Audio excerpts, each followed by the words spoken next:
ورحمۃ اللہ وبرکاتہ۔ نحمدہ ونصلی علی رسولہ الکریم، اما بعد، اعوذ باللہ من الشیطان الرجیم، بسم اللہ الرحمن الرحیم۔ قد نرى تقلب وجهك في السماء فلنولینک قبلۃ ترضاها فول وجهك شطر المسجد الحرام، صدق اللہ العظیم۔ مجھے امید ہے کہ آپ تمام ساتھی خیر و عافیت سے ہوں گے، اور الحمدللہ ہماری سیرت جو کلاس ہے یہ خیر و عافیت کے ساتھ جاری ہے، ساری ہے، چل رہی ہے۔ اللہ پاک ہمیں اس کو اللہ تعالیٰ ہمیں اس کو مکمل کرنے کی توفیق عطا فرمائے، اور پروردگار اس کو قبول بھی فرمائے۔ دیکھیے، ہجرت کے بعد پہلے سال کی بات ہو رہی ہے، ہجرت کے پہلے سال کی، یعنی کہ ہجرت کے بعد کا مدینہ منورہ کا جو پہلا سال ہے صحابہ کرام کا اور نبی کریم صلی اللہ علیہ وسلم کا، اس کی بات چل رہی ہے۔ اور اچھی خاصی وضاحت آپ کے سامنے آ چکی کہ سیرت کے پہلے سال کیا کیا باتیں ہوئیں، اور میثاق مدینہ تک بات آ گئی تھی کہ یہودیوں کے ساتھ مسلمانوں کا کس طریقے سے ایگریمنٹ ہوا۔ نبی کریم صلی اللہ علیہ وسلم نے کچھ معاہدات لگا دیے تھے، کچھ شرطیں لگا دی تھی جس پر وہ بھی ایگری ہوئے۔ اچھا، یہ جو ہجرت کا پہلا سال ہے اس کے اندر کچھ چیزیں اور بھی، ان کو بھی سمجھ لیجئے۔ سب سے پہلے تو ایک صحابی ہیں اسعد ابن زرارہ، یہ بنو نجار قبیلے میں سے تھے، اسی سال ان کا انتقال ہوا ہے، اسعد ابن زرارہ کا۔ میں نے آپ کو بتایا تھا نا، بیعت عقبہ میں نبی کریم صلی اللہ علیہ وسلم سے اوس اور خزرج والوں نے بیعت کی تھی، تو اس موقع پر نبی کریم صلی اللہ علیہ وسلم نے بنو نجار قبیلے کے اوپر اسعد ابن زرارہ کو نقیب مقرر کیا تھا۔ نقیب کہہ لیں، نگراں کہہ لیں، آسان زبان میں آپ کو سمجھ میں آیا تو مانیٹر کہہ لیں، ایک طریقے سے جو مانیٹر کرتے ہیں، مانیٹر ہوتے ہیں۔ تو نبی کریم صلی اللہ علیہ وسلم نے ان کا نگراں بنایا تھا بنو نجار کا، اور یہ بنو نجار وہی ہے جس میں سے ابو ایوب انصاری بھی تھے، نبی کریم صلی اللہ علیہ وسلم کے دادا کا سسرال۔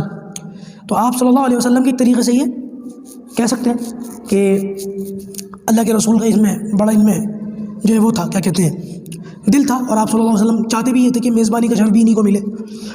تو جب اسعد ابن زرارہ کا انتقال ہوا تو بنو نجار آپ صلی اللہ علیہ وسلم کے پاس حاضر ہوئے کہ یا رسول اللہ، آپ نے جن کو ہمارا نقیب مقرر فرمایا تھا ان کا بھی انتقال ہو گیا ہے، اب ہم آپ سے درخواست کرتے ہیں کہ ہمیں اب کوئی اور نقیب دے دیں۔ تو نبی کریم صلی اللہ علیہ وسلم نے فرمایا، آج سے تمہارا نقیب میں ہوں، میں خود ہوں، یعنی کہ تم لوگ میرے ماموں ہو۔ آپ نے فرمایا تم لوگ میرے ماموں ہو اور آج سے میں ہی تمہارا نقیب ہوں۔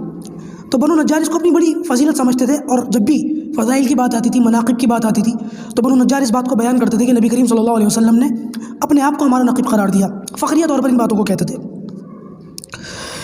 اچھا جی، اسی سال مکے کے اندر سرداران قریش میں سے دو لوگوں کا انتقال ہوا، یہ دونوں بڑے خبیث تھے، اور ان کا ذکر پہلے آ چکا ہے، ان کے انتقال کا طریقہ بھی بتا چکا ہوں کہ کس وجہ سے یہ مرے۔ ان میں سے ایک عاص اور دوسرا ولید، ان دونوں کا اسی سال انتقال ہوا، اور وہ 4-5 لوگ جن کا میں نے بتایا تھا ان میں سے یہ دو ہیں، ولید اور عاص۔ اور کمال کی بات یہ ہے کہ ان دونوں ہی کے بیٹے، عاص کے بیٹے عمر بن العاص فاتح مصر، اور ولید کے بیٹے خالد ابن ولید، یہ دونوں مسلمان ہوئے، نبی کریم صلی اللہ علیہ وسلم پر جانثار صحابہ کہلائے۔ خالد سیف اللہ، کتنا بڑا لقب ملا ان کو۔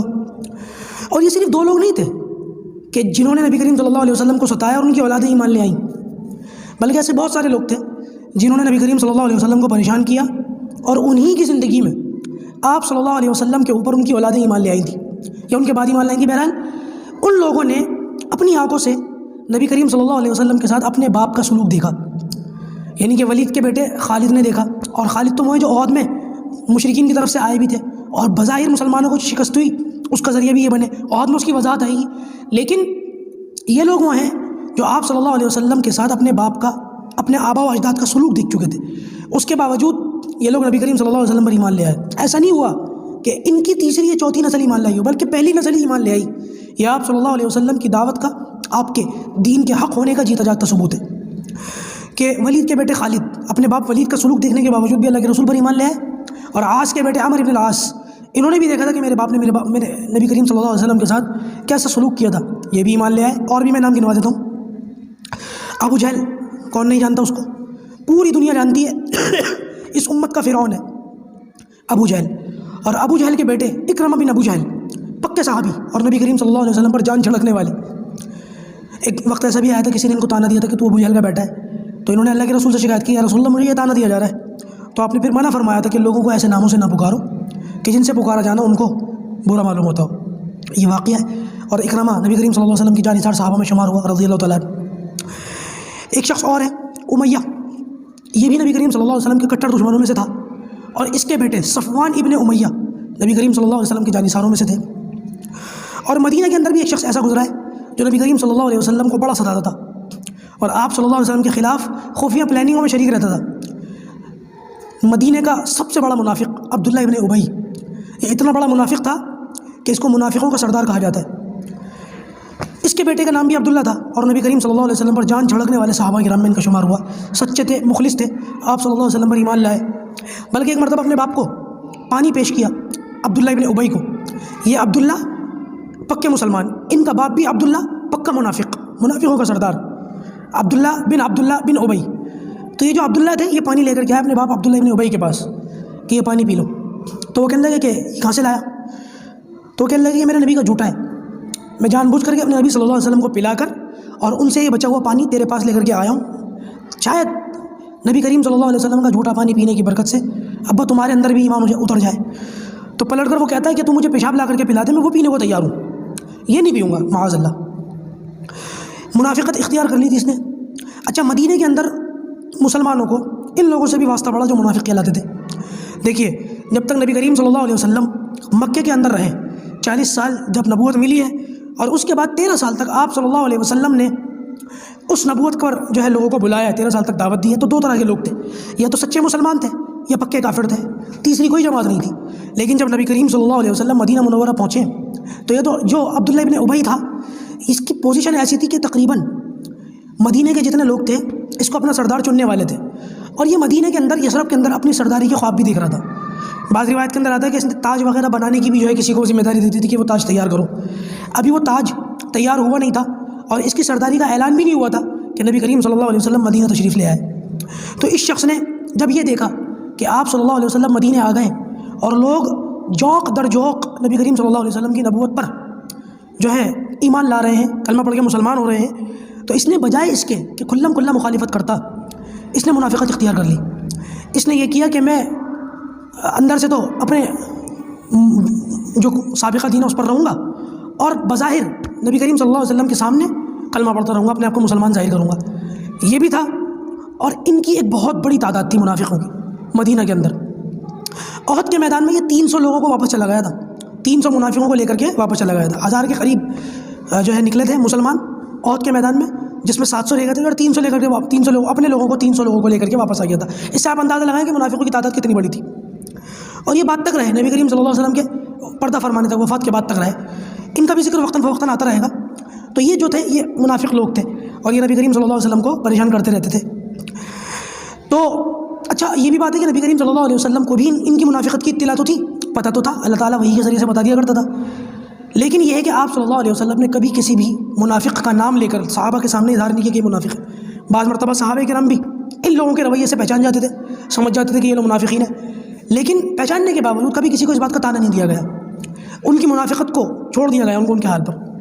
بعض منافقین کو پھر اپنے نفاق سے بھی توبہ کی توفیق ہوئی، لیکن بعض لوگ اسی پر رہے، اور عبداللہ ابن ابی تو اسی پر رہا اور اسی پر مرا، اور اس کی وضاحت پھر بعد میں آئے گی، لیکن تھوڑا سا منافقین کے تعلق سے بتانا ضروری تھا۔ تو بتا یہ رہا تھا کہ ایسے بہت سارے لوگ ہیں جو نبی کریم صلی اللہ علیہ وسلم پر ایمان نہیں لائے، آپ صلی اللہ علیہ وسلم کی دشمنی ہی میں مرے، لیکن ان کی پہلی ہی اولادوں سے اللہ تبارک و تعالیٰ نے ایمان سے نواز دیا۔ یہ آپ صلی اللہ علیہ وسلم کی دعوت کی بہت بڑی دلیل تھی اور معجزہ تھا۔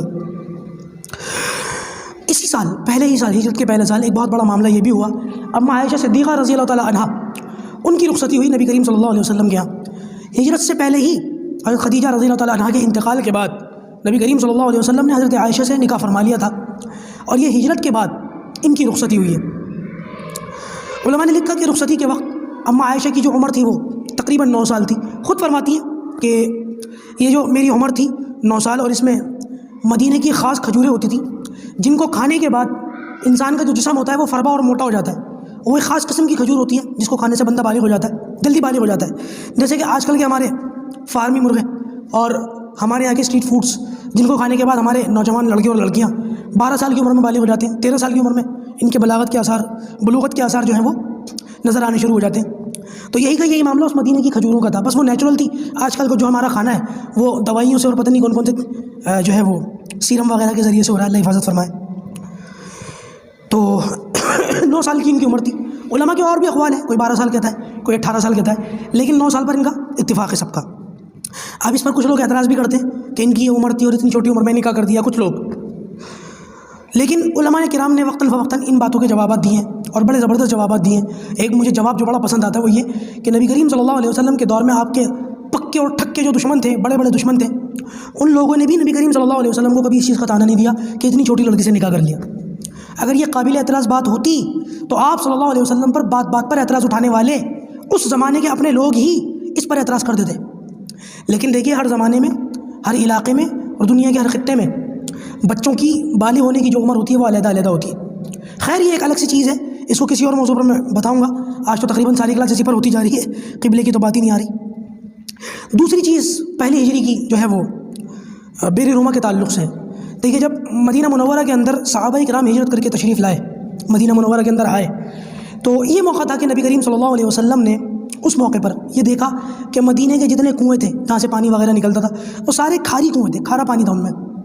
صرف ایک کنواں تھا بیر روما کے نام سے، اس کا پانی جو ہے میٹھا تھا، لیکن یہ ایک یہودی کے ہاتھ میں تھا۔ نبی کریم صلی اللہ علیہ وسلم نے اس موقع پہ اعلان فرمایا کہ کون ہے جو ایک کنواں خرید کر مسلمانوں کے لیے وقف کر دے، میں اس کے لیے جنت کی بشارت دیتا ہوں۔ تو یہاں پر بھی اللہ تبارک و تعالیٰ نے حضرت عثمان غنی رضی اللہ تعالیٰ عنہ کو چنا، وہ آئے اور نبی کریم صلی اللہ علیہ وسلم سے کہا کہ یا رسول اللہ میں خرید کے دیتا ہوں، کیا میرے لیے بشارت ہے؟ تو آپ نے فرمایا ہاں تمہارے لیے بشارت ہے۔ دیکھیے وقتاً فوقتاً دین اسلام کے لیے کیسے انہوں نے اپنا جان اپنا مال سب کچھ لگایا ہے حضرت عثمان نے۔ جب سیرت ختم ہوگی اور سیرت کے بعد خلفائے راشدین کی سیرت میں بیان کروں گا تو اس میں حضرت عثمان غنی رضی اللہ تعالیٰ کے تعلق سے بھی انشاءاللہ وضاحت سے باتیں آئیں گی۔ ان میں سے ایک یہ بات ہے بیر روما۔